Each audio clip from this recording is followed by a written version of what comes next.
Ladies and gentlemen, I'd like to make a short statement. In the world of royal servants, there are few more controversial figures than Paul Burrell. I think Paul is a fascinating character. As Diana's butler and footman to the Queen, he served the royal family for over 20 years. Only one man in history has ever served and been close to the Queen for 11 years and Princess Diana for 10. But Burrell was no ordinary staff member. He was a former insider who went on trial for theft from his employers and was cleared. Is this what you expected? Of course it is. But who now enjoys a lucrative life of celebrity. Honestly, Paul, isn't it about the money? It is not about the money. But how did the man handpicked by the Queen have such a meteoric rise to fame? How did he secure the trust of Princess Diana? And was he really privy to the royals' greatest secrets? With access to his family, He is very loyal. his supporters, Paul was a keeper of her secrets, there's no doubt about it. and his critics. They watch him, but they don't trust him. We tell the extraordinary story of Paul Burrell, from servant to celebrity.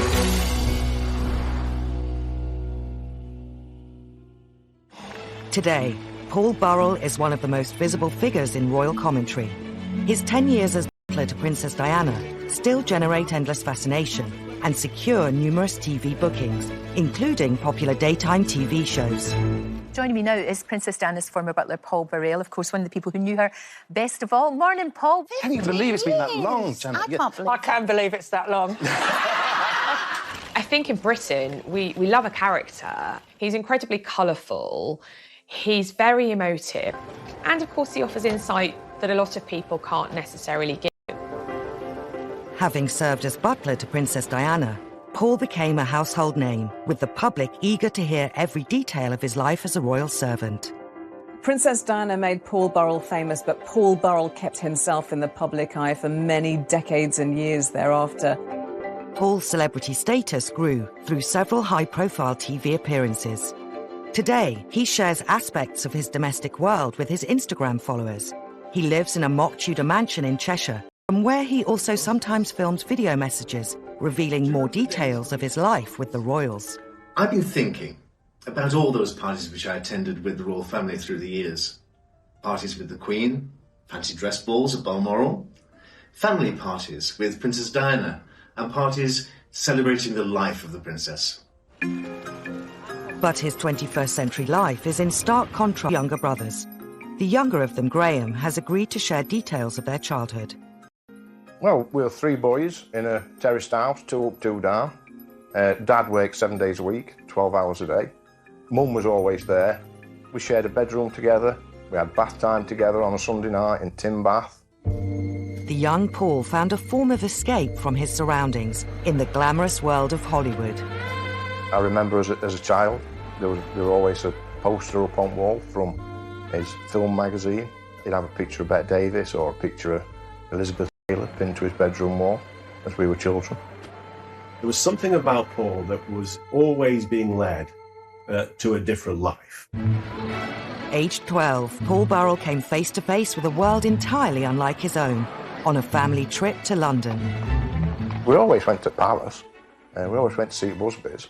And on this particular time, we were all holding railings, 3 little boys from Derbyshire. And Paul said to Mum and Dad, one day I'm going to work there. Dad ruffled his hair and said, yeah, of course you are, son. After leaving school at 16, Paul studied for a diploma at Catering College. Upon graduating, he worked briefly in hotels on the south coast until a previous application to the royal household yielded a job offer. In 1976, at just 18, Paul Burrell began work as 14th footman to the Queen. This photo from his Instagram page shows him in Windsor Castle, but much of his time was spent at Buckingham Palace.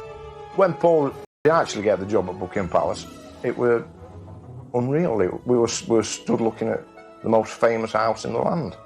It gave us a doorway into a world that was so far from where we lived. It was a world of fantasy. It was like living a fairy tale in many ways for him. I think he had to pinch himself from time to time. We used to drive down, going to Buckingham Palace, sit in his bedroom window looking down the Mall, and that was so exciting. Within 16 months of starting at the palace, he was promoted to personal footman to the Queen. And she'd apparently said, who is that young man?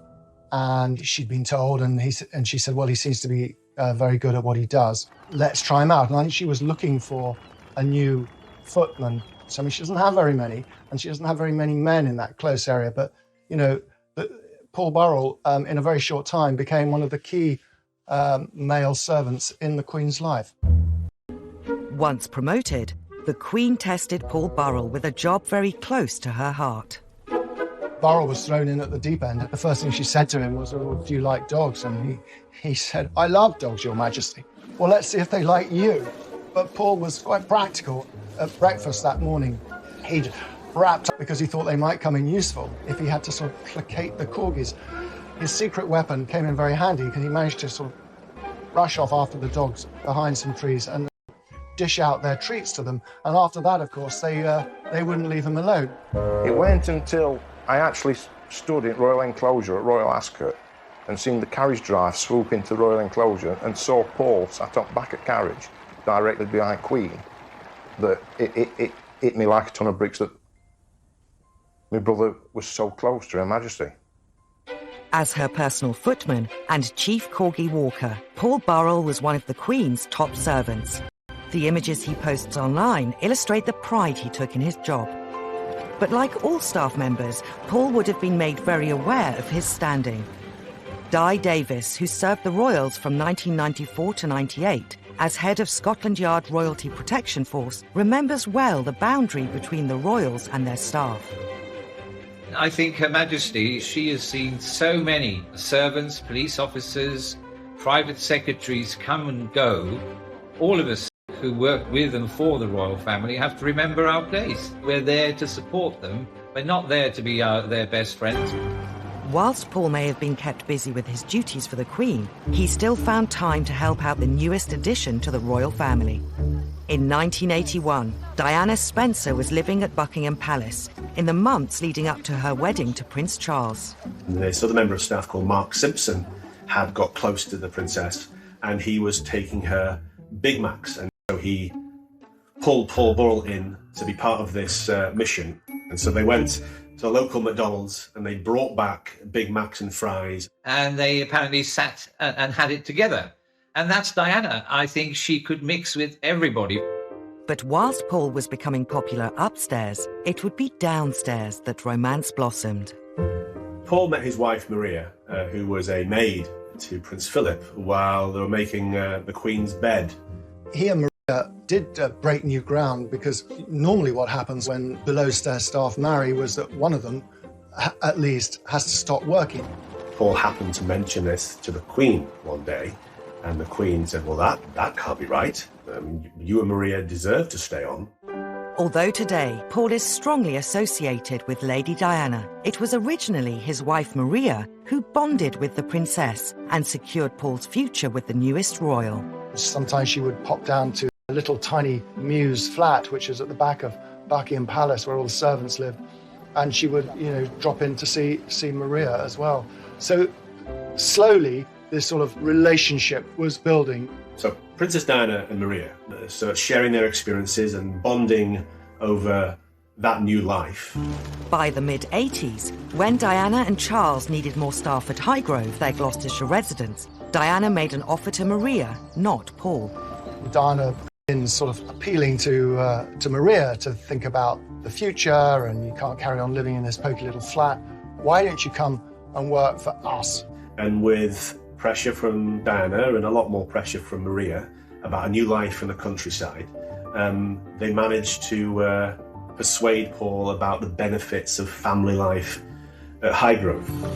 Although initially reluctant to leave the Queen's service, in 1987 Paul relented to pressure from Diana and his wife by moving to Highgrove to become butler to the Prince and Princess of Wales. And I don't blame him in one sense. They were the future, as it were, or she was the future, and the potential future Queen. Why wouldn't an ambitious servant want to be on the right side, as it were? But as Paul began on the exciting new chapter in his life, words of warning echoed in his ears. Just before he left, he was taken aside by a very senior figure at Buckingham Palace who said to him, Paul, there is something you need to know about the Charles and Diana household. All is not as it seems.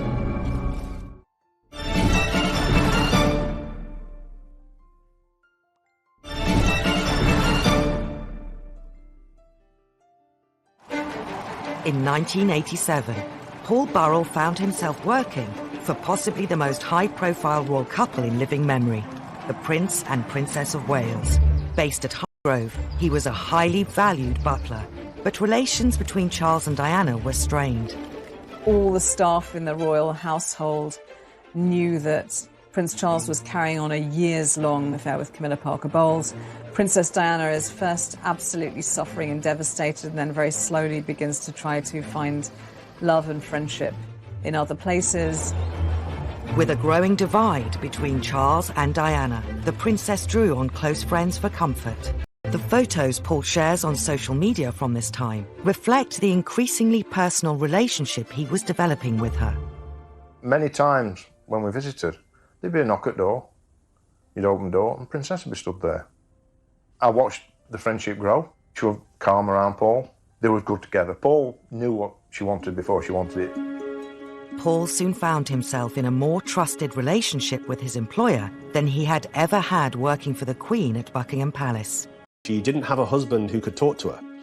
So she would talk to Paul. When she started to call him her emotional washing machine, she would dump all her innermost thoughts and emotions on him. Before long, Diana was asking Paul to enable her own extramarital relationships, in particular with former Army Captain James Hewitt, who had been Diana's horse riding instructor.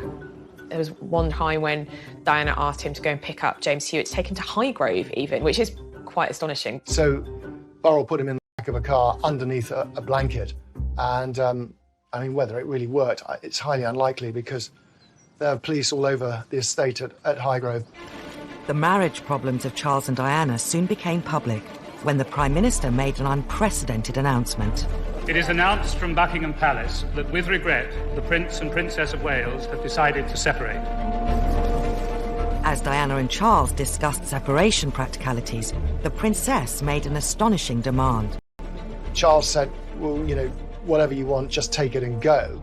And she said, well, what I want is, I want Paul. From 1992, Paul Burrell became butler solely to Diana, based out of Kensington Palace. It's interesting to speculate on how that felt for Paul Burrell. Did he feel that he was stepping away from the real heart of the royal family, so away from the Queen, away from Prince Charles, away from the blood heirs of the English monarchy? Or did he feel the opposite, that actually Princess Diana was clearly the superstar, obviously far and away much more charismatic and interesting than any of the other royals? Diana ran her household much more informally than any other royal. The normal hierarchy of servants was ignored, and whoever was closest to Diana personally would rise to the top. She was falling out with people, staff were coming and going. The only sort of constant in it all, at least to me on the outside looking in, seemed to be Paul Burrell. Before long, both Diana's private secretary and her other butler, Harold Brown, left her service. Candid photos from Paul's Instagram feed reveal how Diana even started to become a feature of Paul's social life. In 1994, she attended his wife Maria's 40th fancy dress birthday party. But as their lives became ever more entwined, Diana started to rely on Paul more and more.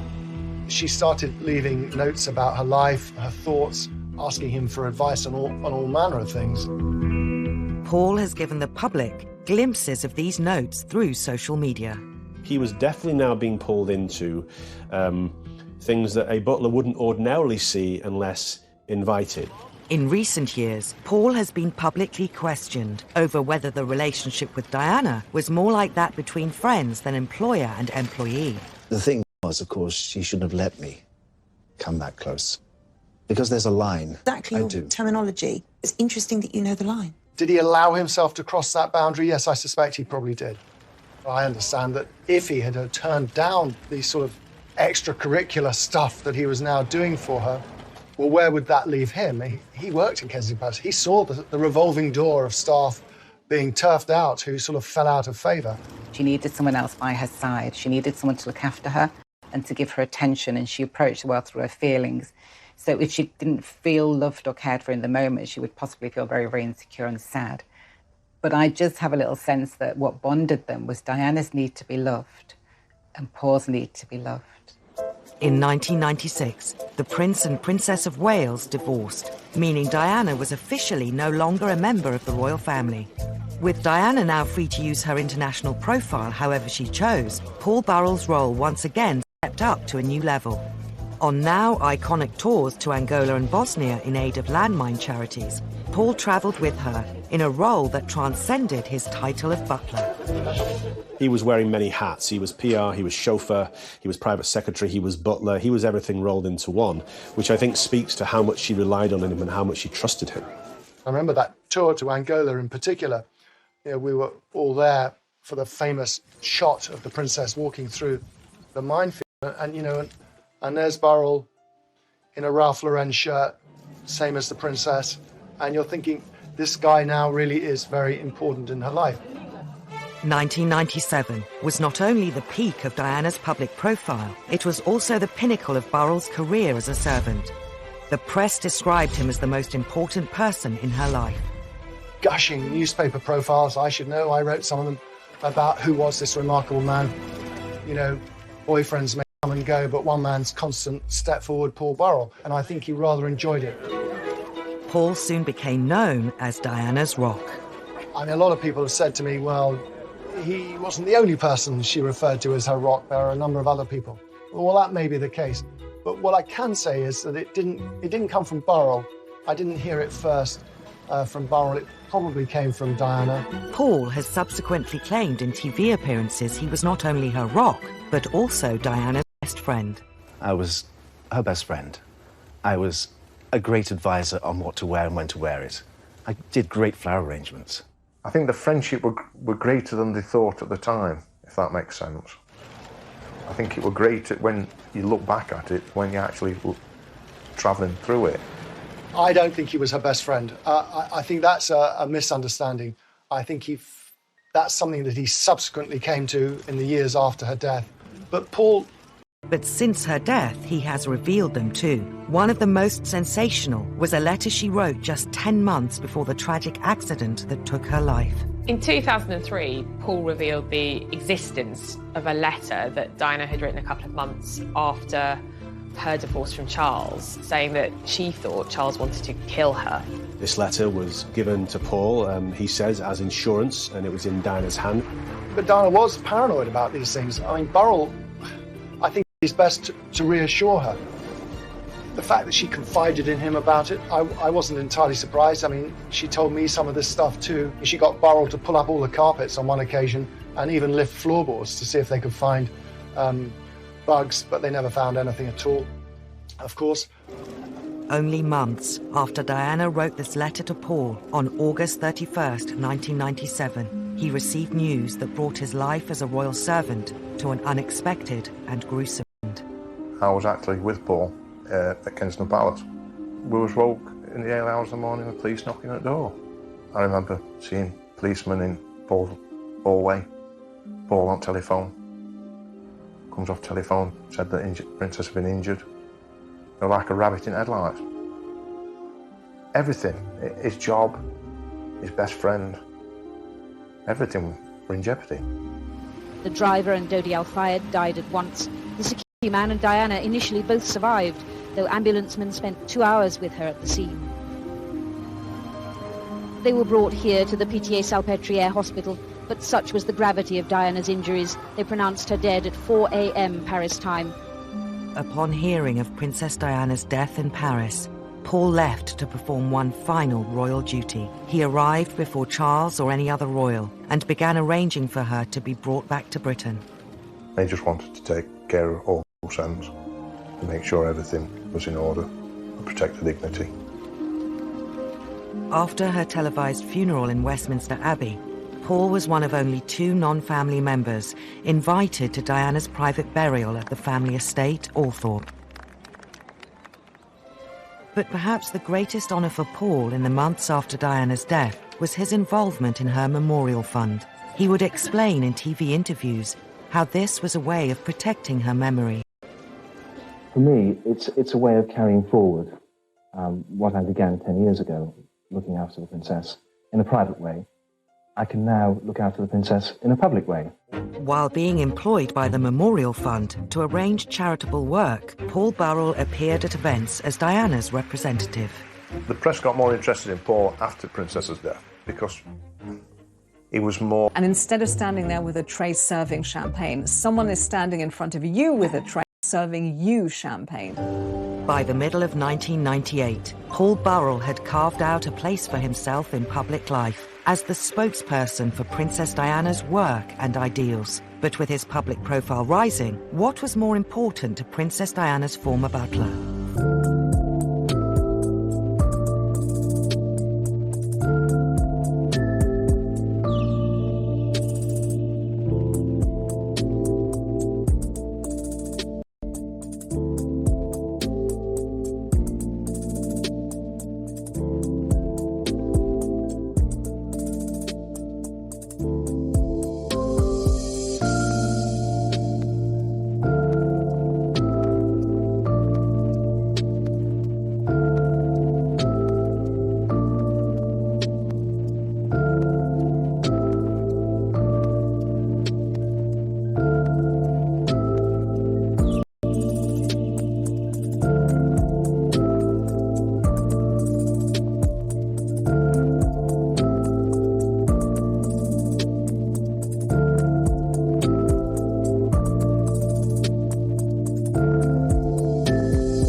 Less than a year on from Princess Diana's death, Paul Burrell, her former butler, was working as the chief fundraiser of her memorial fund.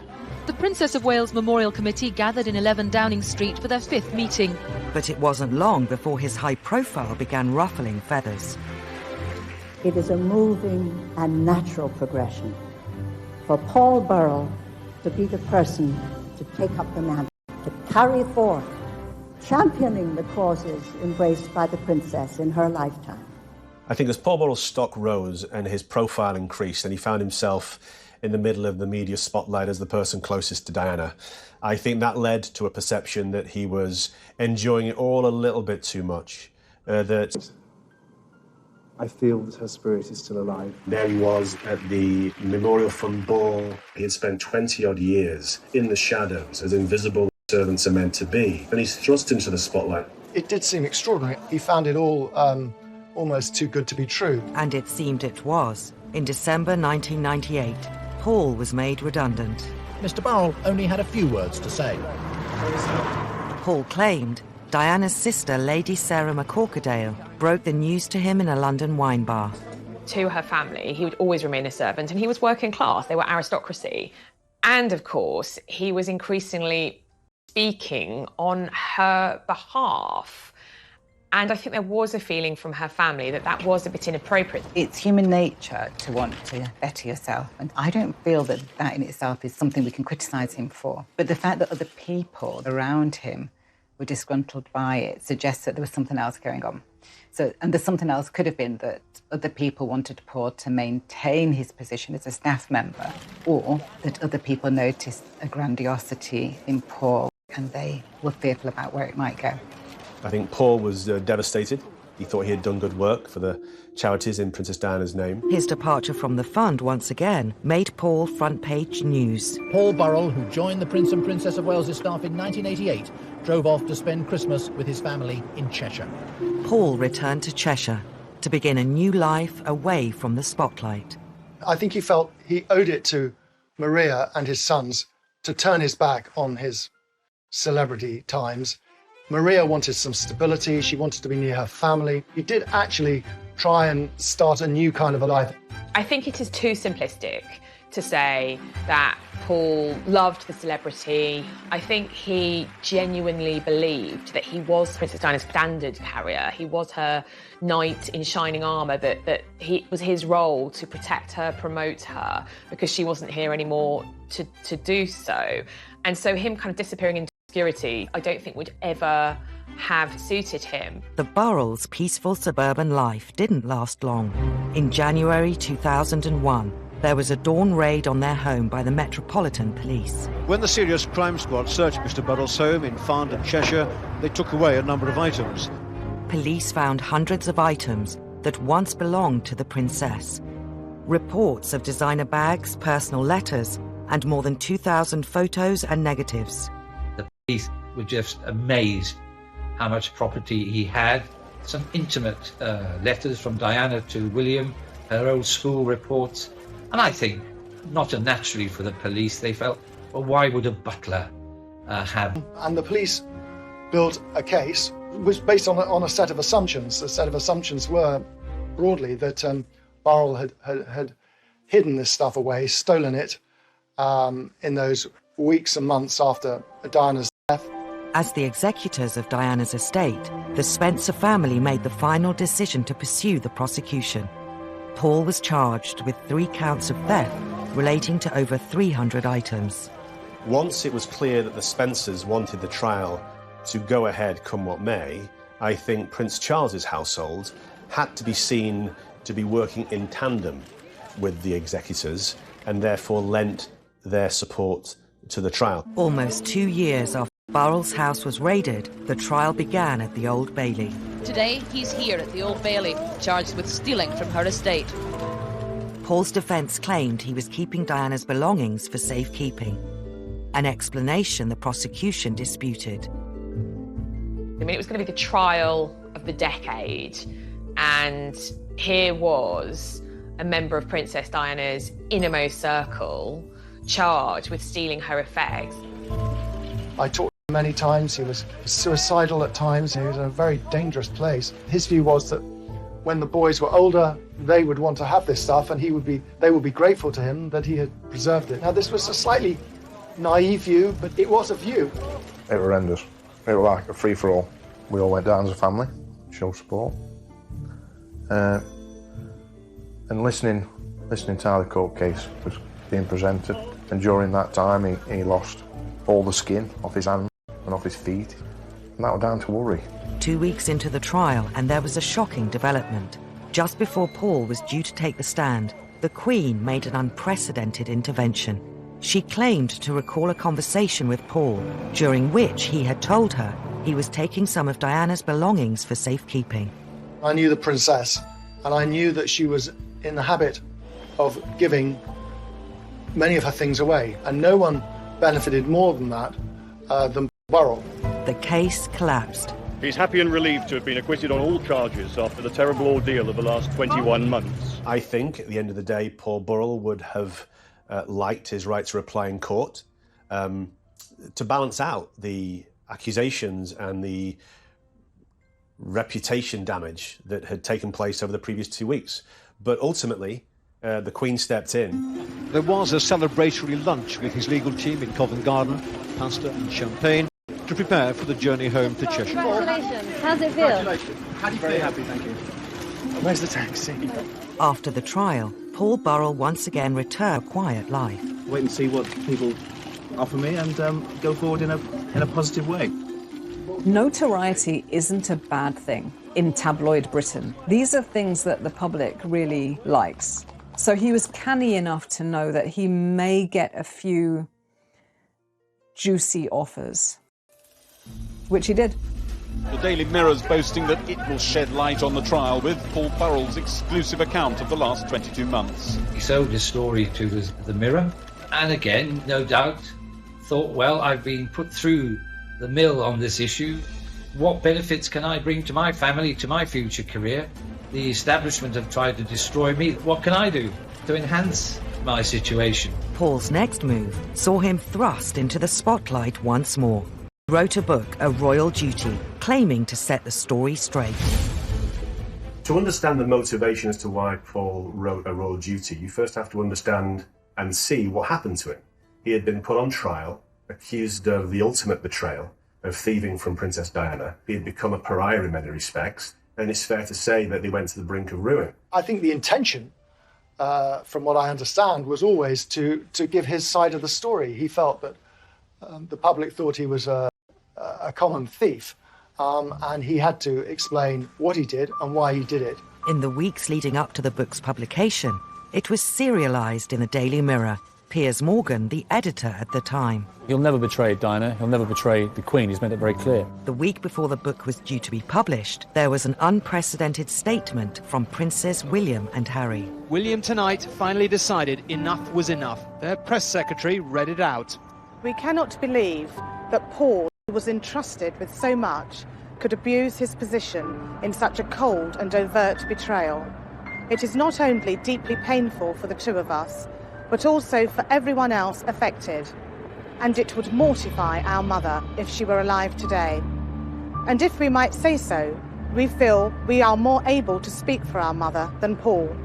We ask Paul, please, to bring these revelations to an end.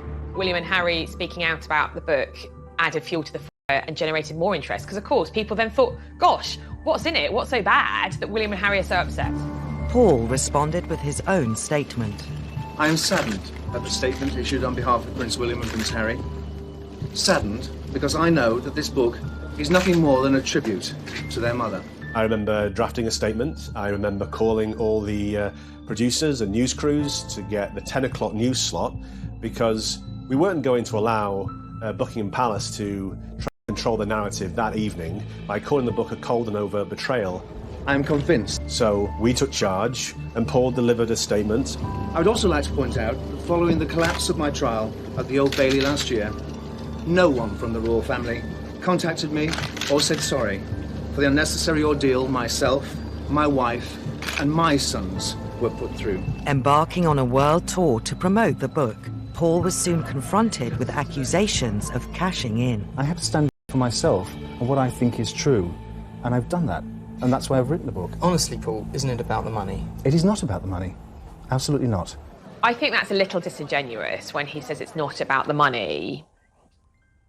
But then, of course, publicly, he can never admit that it's about the money, can he? I mean, how can anyone ever admit that it's about the money? I'll just say this, that in the years after Diana died, he was offered many different times the chance to write his book. One offer, which I saw, was for $4 million.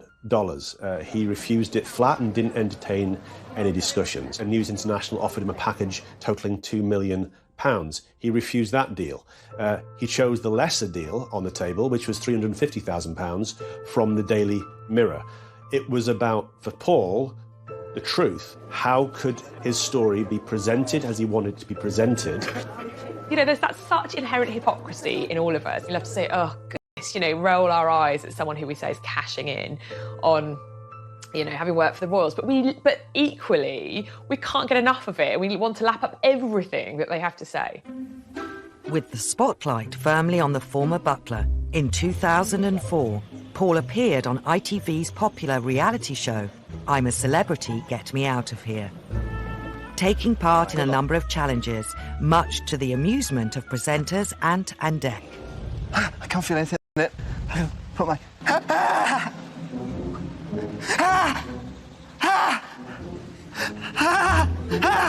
And I watched some of it, and he was very funny. You know, he was screaming and shouting, as people do. Paul finished the show in second place. And I think he was surprised at how well he did. It was a real kind of role reversal. He'd been kind of public enemy #1, and now suddenly he was the nation's sweetheart. With his popularity on the rise, Paul decided to move his family to America, where he accepted offers to endorse a range of products, from teacups to linen. I do understand why, if you've been in a trial in England and it was very exposing, you get to America where people are going to treat you much better and they're going to treat you like you're famous, without any baggage at all, with a nice little paycheck ticking over. It's seductive.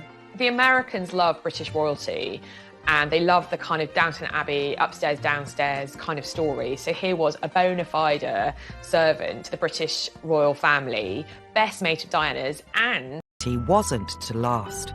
After the inquest into Diana's death, He was secretly filmed, admitting he didn't tell the whole truth in court. Paul's world once again came crashing down.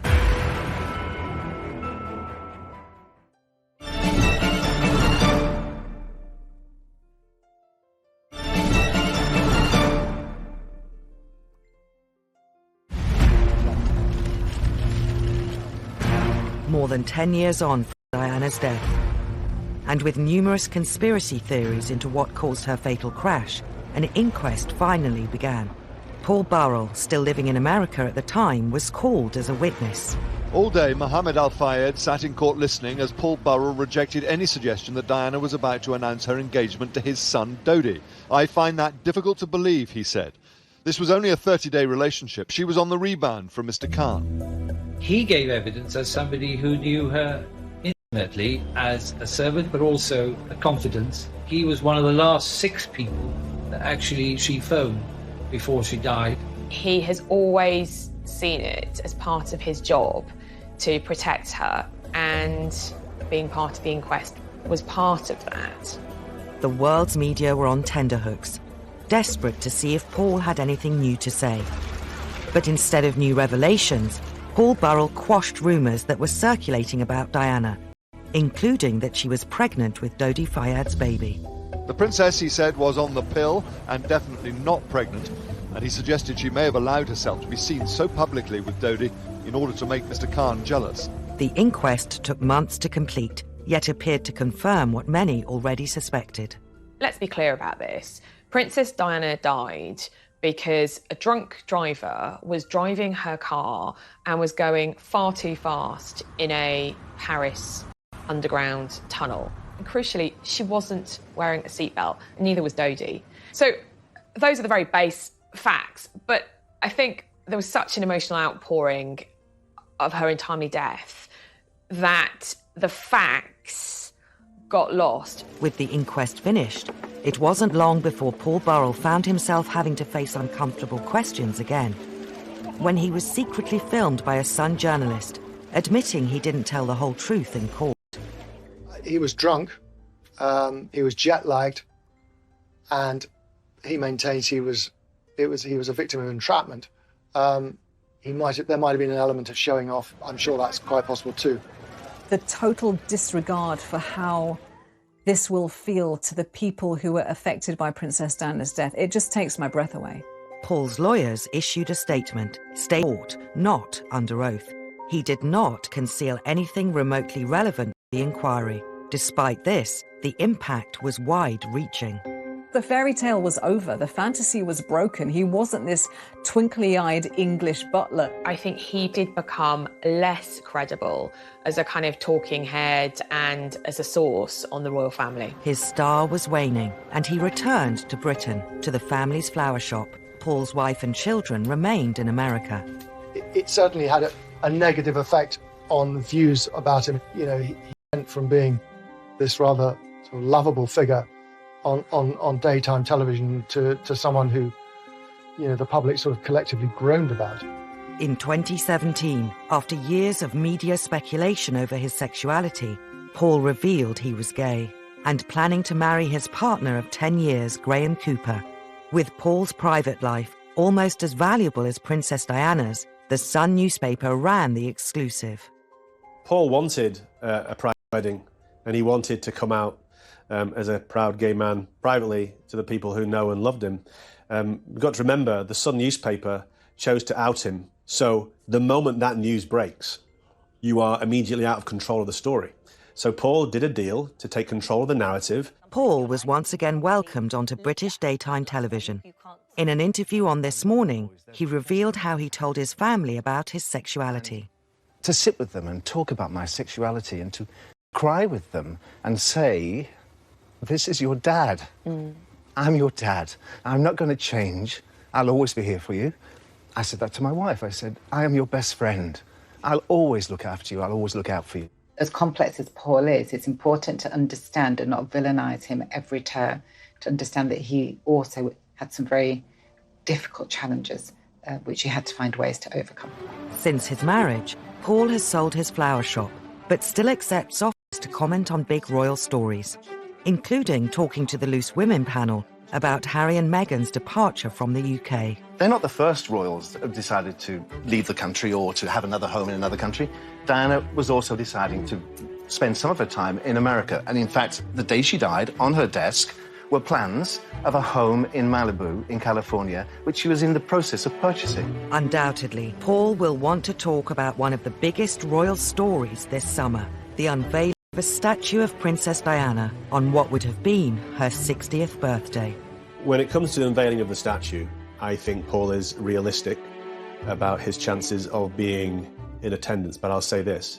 I do hope that Princes William and Harry recognise the place that Paul Burrell had in their mother's life. Secrets to tell about Princess Diana and indeed the royal family. This has allowed his image to carry on, if you like, and the press and the public to be intrigued by this unique man and his unique relationship with Diana and indeed the royals themselves. He isn't going to deny his background and his past, and when television companies ask him to comment, if he wants to, he'll do it, and he'll continue to do that, and he would consider that no more than a right, really, if you like. Paul Burrell holds a really unique place in public life. He's a public figure who's now a celebrity in his own right, but I think he's slightly mistrusted by the British public, and at the same time, they can't get enough of him.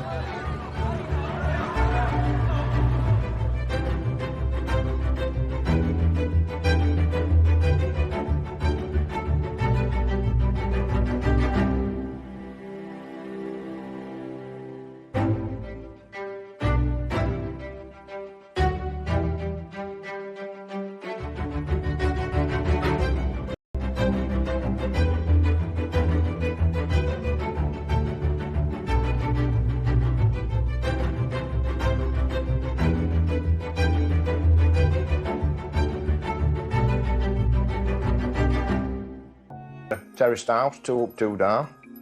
Dad worked 7 days a week, 12 hours a day. Mum was always there. We shared a bedroom together.